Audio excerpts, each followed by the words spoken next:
नमस्कार, आप देख रहे हैं स्पेशल रिपोर्ट और आपके साथ में विजेंद्र सोलंकी। सऊदी अरब वैसे तो खाड़ी देशों का अघोषित खलीफा खुद को समझता है और ईरान के बराबर खुद को खाड़ी में मजबूत मानता है, लेकिन क्या सऊदी अरब जो सुन्नी बहुल्य देश है वहां आधुनिकता रीति रिवाज पर भारी पड़ रही है? और क्या कल्चर के नाम पर कुरान को साइडलाइन किया जा रहा है? क्या मनोरंजन के नाम पर मान्यताओं का माखौल उड़ाया जा रहा है? साथ ही क्या देश को बचाने के लिए विदेशियों को फांसी के फंदे पर लटकाया जा रहा है? सऊदी अरब पूरी दुनिया में इस वक्त सुर्खियों में है, साथ ही निशाने पर है खासकर मुस्लिम राष्ट्रों के, मुस्लिम कम्युनिटी के। रियाद फेस्टिवल के जरिए मुस्लिम परिधानों की जगह कहा जा रहा है कि अंतरंग परिधानों की नुमाइश की गई। कहा जा रहा है कि काबा का स्ट्रक्चर फैशन शो में इस्तेमाल कर सऊदी अरब ने शैतानी सोच का नजराना पेश किया है। लेकिन क्या वाकई में सऊदी अरब ने ऐसा किया है? क्या प्रिंस मोहम्मद बिन सलमान ने जानबूझकर ऐसा किया है? आज हम आपको सऊदी अरब, फैशन, फांसी और फसाद का पूरा सच बताने वाले हैं।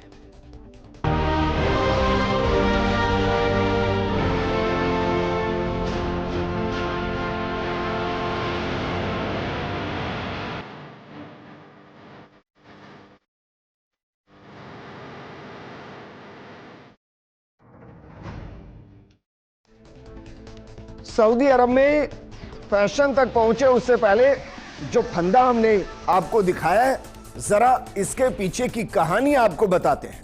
क्योंकि बीते एक साल में सऊदी अरब के अंदर 101 विदेशी नागरिकों को फांसी दी गई और इसमें सबसे ज्यादा पाकिस्तान के हैं। जरा देखिए, बाद में आपको कारण बताएंगे कि यह फांसी क्यों दी गई है। अगर बात करते हैं पाकिस्तान की, तो 21 पाकिस्तानियों को सऊदी अरब के अंदर फांसी पर लटका दिया गया। यमन के 20 नागरिकों को, सीरिया के 14 नागरिकों को, नाइजीरिया के 10 नागरिकों को, मिस्र के 9 नागरिकों को फांसी पर लटका दिया गया। जॉर्डन के 8, सूडान के 3, अफगानिस्तान के 3, श्रीलंका का 1, इटरिया का 1, फिलीपींस का 1 और भारत के 3 नागरिक ऐसे हैं जिनको सऊदी अरब के अंदर बीते एक साल में फांसी पर लटकाया गया। लेकिन ये जो 101 का आंकड़ा है, ये सिर्फ इतना भर नहीं है। सऊदी अरब के अंदर फांसी पर लटकाने के मामलों ने सारे रिकॉर्ड को तोड़ दिया है, क्योंकि सऊदी अरब विदेशी कैदियों को फांसी देने के मामले में दुनिया में तीसरे नंबर पर आ चुका है। चीन, ईरान और सऊदी अरब। 2023 में चीन और ईरान में सबसे ज्यादा कैदियों को फांसी की सजा दी गई। 2024 सितंबर तक सऊदी अरब ने सबसे ज्यादा संख्या में मौत की सजा दी है और यह आंकड़ा 2022 में दी गई 196 और 1995 में दी गई 192 लोगों को मृत्यु दंड से कहीं ज्यादा है। 2024 में आप अंदाजा लगाइए, एक ही देश के अंदर कुल जो फांसी दी गई और वो सिर्फ नवंबर तक वो 274 लोगों की है। 274 लोगों को फांसी पर लटका दिया गया। उनमें से 101 विदेशी और उनमें सबसे ज्यादा पाकिस्तानी है। अब तक कुल 92 लोगों को नशीली दवाओं से संबंधित मामलों में फांसी दी गई है। इसको जरा गौर से समझिएगा, क्योंकि आगे चलकर आपको इन नशीली दवा के साथ बर्बाद होता सऊदी अरब और इसके पीछे का हिजबुल्लाह कनेक्शन भी हम आपको समझाएंगे। लेकिन इनमें से 69 विदेशी नागरिक थे जिनको फांसी पर लटकाया गया, यानी कि जो कुल 92 लोग जिन्हें सिर्फ नशीली दवाओं से संबंधित मामले में फांसी दी गई, उनमें से 69 विदेशी नागरिक थे जिनको फांसी पर लटका दिया गया। लेकिन किस देश ने कितनी मौत की सजाएं दी हैं, यह भी जरा देखिए, क्योंकि आपको उसके बाद यह पता चलेगा कि सऊदी अरब कहां खड़ा हुआ है। इसमें चीन का आंकड़ा आधिकारिक तौर पर मिल नहीं पाया, लेकिन कहा जा रहा है कि चीन के अंदर 1000 से ज्यादा लोगों को बीते एक साल में फांसी पर लटका दिया गया।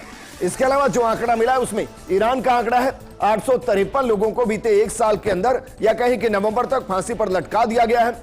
सऊदी अरब में यह आंकड़ा 274 है, जिनमें से 101 विदेशी नागरिक और उनमें से 20 अकेले पाकिस्तान के हैं। इसके अलावा सोमालिया के अंदर 38 लोगों को फांसी पर लटका दिया गया है। अमेरिका के अंदर 24 लोगों को, इराक के अंदर 16 लोगों को और बाकी जितने भी देश हैं उनका जो कुल आंकड़ा है वो महज 38 है। 50 से ज्यादा देश अभी भी ऐसे हैं जहां फांसी की सजा है। हालांकि उनमें से 16 के आसपास देश ऐसे हैं जिन्होंने बीते 10 सालों में किसी को फांसी नहीं दी है। लेकिन सऊदी अरब ने फांसी देने का अपना ही रिकॉर्ड तोड़ दिया है और इसको लेकर लगातार वो न सिर्फ सुर्खियों में है बल्कि इसकी वजह से वो लगातार कटघरे में भी है, क्योंकि दुनिया के ज्यादातर देश अब मौत की सजा नहीं देते, जबकि कई देशों में फांसी देने पर रोक लग चुकी है। लेकिन सऊदी अरब फांसी देने में अपना ही रिकॉर्ड तोड़ रहा है। 16 नवंबर को यमन के एक नागरिक को फांसी दी गई। ड्रग्स की तस्करी के आरोप में यह फांसी दी गई थी। सऊदी अरब इस साल अब तक 100 से ज्यादा विदेशियों को फांसी दे चुका है। सही आंकड़ा 101 है। पिछले 2 सालों की तुलना में यह आंकड़ा लगभग 3 गुना है। 2022 और 23 में कुल 34 विदेशियों को ही फांसी की सजा दी गई थी और इस साल सऊदी ने अब तक कुल 274 लोगों को फांसी दी है, जो पिछले 30 सालों में सबसे ज्यादा है। पिछले 6 सालों में सऊदी अरब में सबसे ज्यादा फांसी की सजा हुई है। अब इसको सऊदी का सुधरने की तरफ का कदम कहें या फिर फांसी की तरफ बढ़ते कदम को कहें, क्योंकि सवाल गंभीर है। और सवाल इसलिए भी गंभीर है क्योंकि जो हो रहा है वो एक अलग तरीके से हो रहा है। वहां न सिर्फ फांसी दी जा रही है, फैशन के जरिए भी एक बड़ा बवाल खड़ा किया जा रहा है और वो धार्मिक तौर पर किया जा रहा है। उसकी कहानी आगे चलकर हम आपको बताएंगे। लेकिन सऊदी अरब में कैसे तय होती है सजा, इसको कहा जा रहा है कि भाई इस्लामिक कानून के हिसाब से 3 श्रेणियों में डिवाइड किया गया, बांटा गया है। पहला जिसे किसास कहते हैं, जो दंडात्मक है। दूसरी हद कहते हैं, जो अनिवार्य है। और तीसरी ताज़ीर कहते हैं, जो विवेकाधीन है। यहां महत्वपूर्ण यह है कि 2022 में मादक पदार्थों से संबंधित फांसी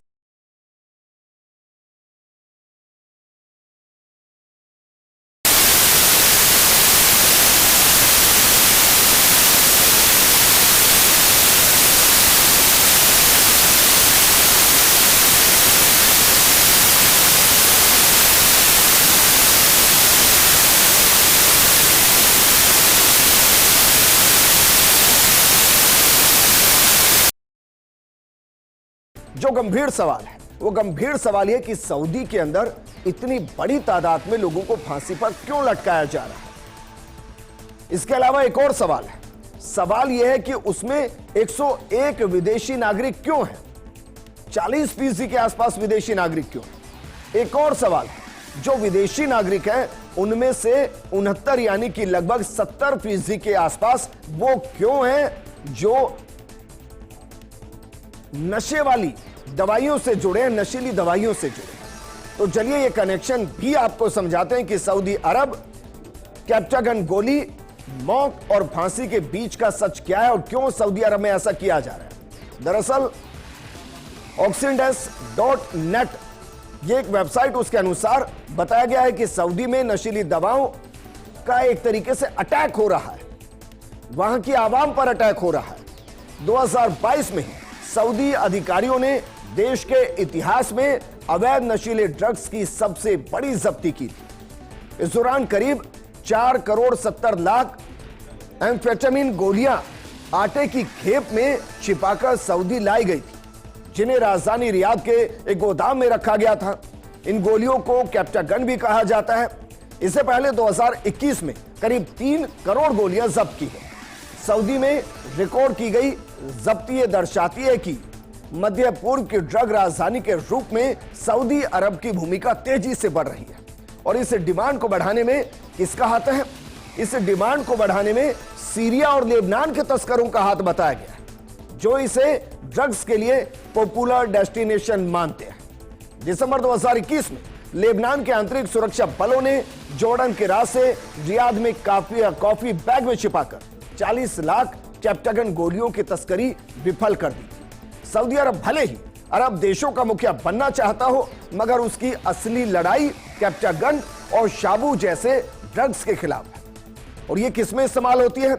ये मूड बढ़ाने में, जगाने में माहिर। इस ड्रग की वजह से लोग वहां मर रहे हैं, उनका दिल का दौरा पड़ रहा है, उनकी बीपी हाई हो रही है, वो कमजोर हो रहे हैं, उनकी भूख कम हो रही है, उन्हें सेहत से जुड़ी गंभीर बीमारियां हो रही हैं, उनकी इम्यूनिटी भी कमजोर हो रही है।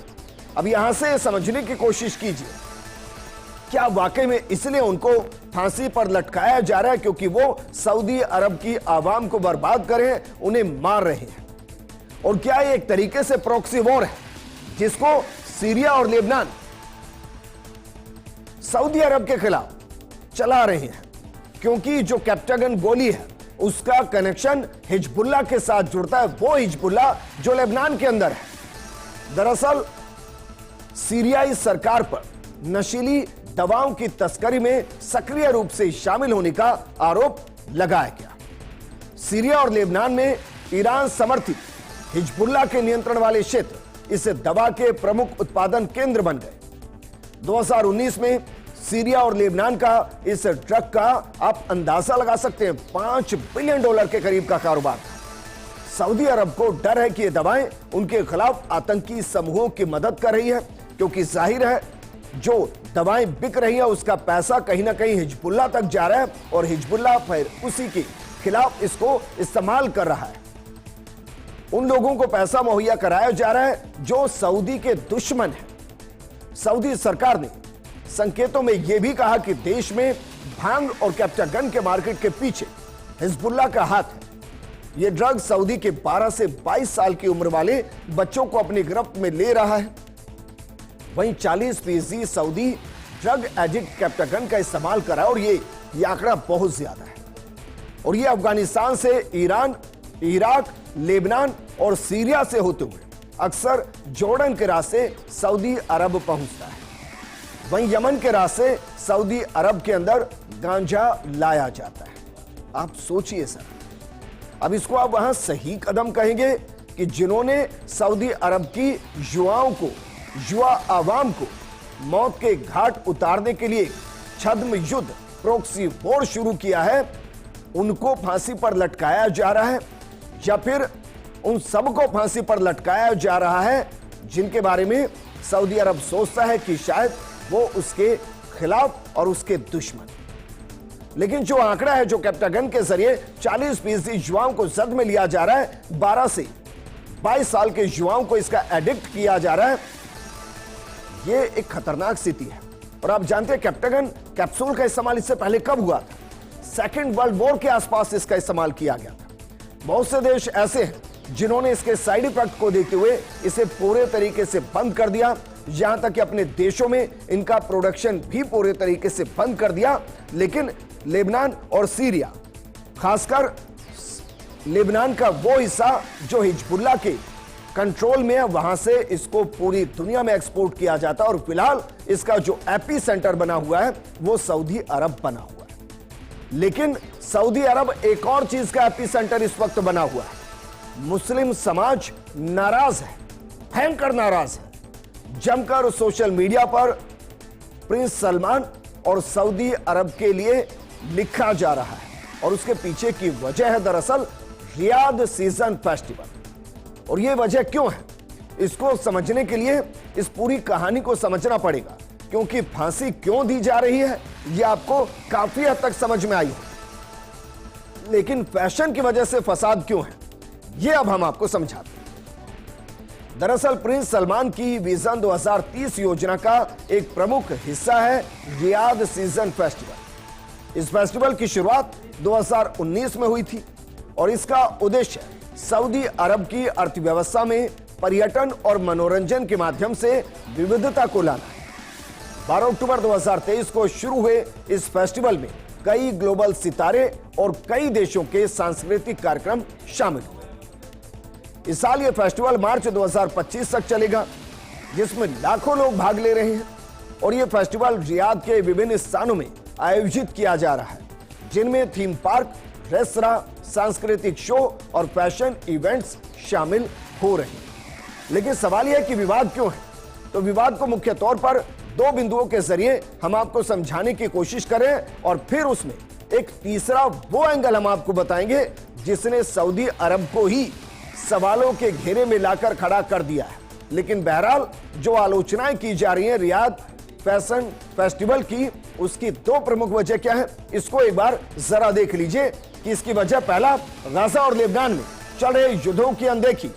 जो खाड़ी देश है वो ये कह रहे हैं दरअसल कि भाई गाजा में जिस तरीके से नरसंहार हुआ, जिस तरीके से लेबनान में नरसंहार हुआ है, सऊदी अरब को संवेदना दिखानी चाहिए थी, संवेदनशीलता दिखानी चाहिए थी, लेकिन उसने ऐसा नहीं किया। और ये फेस्टिवल मानवीय संकटों के प्रति उदासीनता को दर्शाता है जो इस क्षेत्र में चल रहे हैं। वहीं कुछ सोशल मीडिया पर जो इस्तेमाल करने वाले सोशल मीडिया के लोग हैं, वो इस फैशन शो को शर्मनाक और अनैतिक कह रहे हैं। यहां तक कि यह भी कहा जा रहा है कि एक शैतानी सोच है। दूसरा जो बिंदु है वो है सांस्कृतिक और धार्मिक परंपराओं का उल्लंघन। इसके लिए दरअसल ये कहा जा रहा है कि इंटरनेशनल फैशन शो और मशहूर हस्तियों के कपड़े, विशेष रूप से जिनको निशाने पर लिया गया है, उनमें एक है जेनिफर लोपेज और दूसरी है कैमिला कैबोलो। उनकी प्रस्तुतियों के बारे में कहा जा रहा है कि सऊदी संस्कृति पर उन्होंने सवाल खड़े कर दिए हैं। सोशल मीडिया पर इसे इस्लामी और सऊदी परंपराओं के खिलाफ माना जा रहा है। लेकिन क्या वाकई में सिर्फ इतनी सी वजह है जिसकी वजह से जो सऊदी अरब अपने विकास के लिए जाना जाता है, वो अचानक से सवालों के घेरे में आ गया? शायद मुस्लिम राष्ट्र और मुस्लिम समाज यहां तक भी सऊदी के साथ होता, शायद। लेकिन इसके बाद जो घटना घटी और जिस तरीके से उसको कनेक्ट किया गया, उसके बाद यह आक्रोश बढ़ता चला गया। क्योंकि जो ये फैशन शो चल रहा था, उसमें पीछे एक प्रतिबिंब तैयार किया गया, जिसे सऊदी अरब ने बाद में ग्लास क्यूब कहा। लेकिन जो मुस्लिम धर्म गुरु हैं, जो मौलाना हैं, जो मुस्लिम समाज है, वो कह रहा है कि नहीं, इसे काबा का प्रतिबिंब बनाया गया और यह कतई बर्दाश्त नहीं किया जाए। दरअसल सऊदी अरब का रियाद फैशन शो विवादों में घिर गया है। मौलवियों और कट्टरपंथियों ने शो पर कड़ी प्रतिक्रिया दी है और इस फैशन शो में पवित्र काबा जैसे दिखने वाले ग्लास को दिखाया गया है। मुख्य धारा के अरब मीडिया और सोशल मीडिया पर तीखी प्रतिक्रियाएं आई हैं। आलोचकों का कहना है कि यह इस्लाम के सबसे पवित्र स्थल का बेहद अपमान है। हालांकि सऊदी अरब के सरकारी मीडिया ने इन आलोचनाओं को दरकिनार किया है। यहां तक कि अफवाहों को रोकने के लिए काम करने वाली एक सऊदी संस्था जिसका नाम है एंटी रूमर अथॉरिटी, यानी कि अफवाहों को रोकने वाली अथॉरिटी, उसका कहना है कि फैशन शो के दौरान एक ग्लास क्यूब के आकार की संरचना थी और शो के दौरान पवित्र काबा की आकृति का इस्तेमाल नहीं किया गया। यह सिर्फ एक ग्लास क्यूब संरचना है, काबा से इसका कोई लेना देना नहीं है। यह प्राधिकरण एक स्वतंत्र सऊदी मीडिया प्लेटफॉर्म है जो ऑनलाइन अफवाहों को ट्रैक और वेरीफाई करता है और उसके बाद जवाब देता है। लेकिन कट्टरपंथी इस्लामी हस्तियों ने इस घटना पर टिप्पणी की और इन लोगों ने इसे न सिर्फ इस्लाम का अपमान बताया, बल्कि कहा कि इस विकृत प्रदर्शन में शैतानी काम है। यह एक शैतानी सोच है जिसके जरिए धर्म को नीचा दिखाने की कोशिश की गई। पवित्र स्थल का इस्तेमाल करके यह सही नहीं किया। लेकिन फेस्टिवल से फायदे क्या हैं? नुकसान तो बहुत से होते हैं। अगर सऊदी अरब 2030 की तरफ देख रहा है, 2019 से इसको लगातार कर रहा है, तो उसके पीछे की कुछ तो वजह होगी। तो उन वजहों पर भी एक नजर डाले थे कि सऊदी अरब क्या सोच रहा है, सऊदी अरब को लेकर दुनिया क्या सोच रही है, मुस्लिम राष्ट्र क्या सोच रहे हैं, कैसे क्रिटिसाइज करें, ये तो हम आपको बता रहे हैं। लेकिन इस पूरे फेस्टिवल के पीछे सऊदी अरब का मकसद क्या है, जरा इसको भी देखिए। पहला तो वैश्विक पर्यटन और मनोरंजन के नक्शे पर सऊदी अरब को स्थापित करना। दूसरा, 2022 में इस फेस्टिवल में करीब 2 करोड़ लोगों ने हिस्सा लिया था, तो इस बार माना जा रहा है कि टारगेट और ज्यादा हो सकता है। तीसरा, अर्थव्यवस्था को बढ़ावा देना, क्योंकि इस तरीके के इवेंट न सिर्फ देश के लिए बेहतरीन, आप सोचिए किसी एक देश के अंदर 2 करोड़ के आसपास लोग आए विजिट करने, एक फेस्टिवल का हिस्सा बनने, तो कितनी इंडस्ट्रीज उससे जुड़ी होती हैं जो बाकायदा बूम करती हैं, जिनमें विकास होता है, जिनकी अर्थव्यवस्था का पहिया तेजी से घूमता है। यानी कि इस प्रोग्राम के पीछे, इस फेस्टिवल के पीछे जो मकसद रहा है वो सऊदी अरब को वैश्विक पटल पर और ज्यादा मजबूत करना है। लेकिन विवाद तो हुआ, विवाद सितारों के ड्रेस से भी जुड़ा रहा और फेस्टिवल में इंटरनेशनल सितारों के ड्रेस विवादों का सबब बनी है। इसको लेकर प्रिंस सलमान को लोगों ने निशाने पर लिया है। सऊदी अरब की पहचान उसका धार्मिक चरित्र है, यह कहा जा रहा है, और इस तरह के बेहुदा और फुअड़ प्रदर्शन या नहीं किए जाने चाहिए, यह भी मुस्लिम धर्म गुरुओं की तरफ से कहा गया है, मुस्लिम समाज की तरफ से कहा गया है। लेकिन कहते हैं कि अगर किसी एक घटना को समझना है तो फिर आपको समझना पड़ेगा कि उसके पीछे का मकसद क्या है। हालांकि जिस तरीके से एक ग्लास क्यूब का जिक्र आया, उसको काबा के साथ कनेक्ट किया गया, उसके बाद सऊदी अरब को निशाने पर लिया गया, ये तमाम वो घटनाएं हैं जिनसे उबरने में सऊदी अरब को वक्त लगेगा। और दूसरी तरफ जिस तरीके से विदेशियों को वहां फांसी दी जा रही है, उससे सऊदी अरब के अंतर्राष्ट्रीय स्तर पर रिश्ते बिगड़ेंगे, इसका खामियाजा भी सऊदी अरब को उठाना पड़ेगा। और तीसरी तरफ अगर वो नशे के कारोबार पर कंट्रोल नहीं कर पा रहा तो वो उसकी आंतरिक समस्या है। इसके बदले में अगर वहां लगातार फांसियां दी जाएंगी तो उससे सऊदी अरब कमजोर होगा, उसको लेकर जो दृष्टिकोण है वो कमजोर होगा। हालांकि हम ये भी मानते हैं कि अगर वहां 12 से 22 साल के लोगों को टारगेट जानबूझकर किया जा रहा है, उन्हें नशे की जद में डाला जा रहा है, तो उनको रोकना किसी भी तरीके से ये सरकार की नैतिक जिम्मेदारी है। और इसके लिए अगर कठोर फैसले लिए जा रहे हैं तो उनका स्वागत होना चाहिए। लेकिन सऊदी अरब फिलहाल फैशन, फांसी, इसको लेकर फसाद की जड़ बना हुआ है। अब इससे कैसे निकलेगा ये सऊदी अरब को तय करना है। इस प्रोग्राम में फिलहाल इतना ही, लेकिन आप बने रहिए फर्स्ट इंडिया न्यूज के साथ, क्योंकि खबरों का सिलसिला लगातार जारी है। नमस्कार।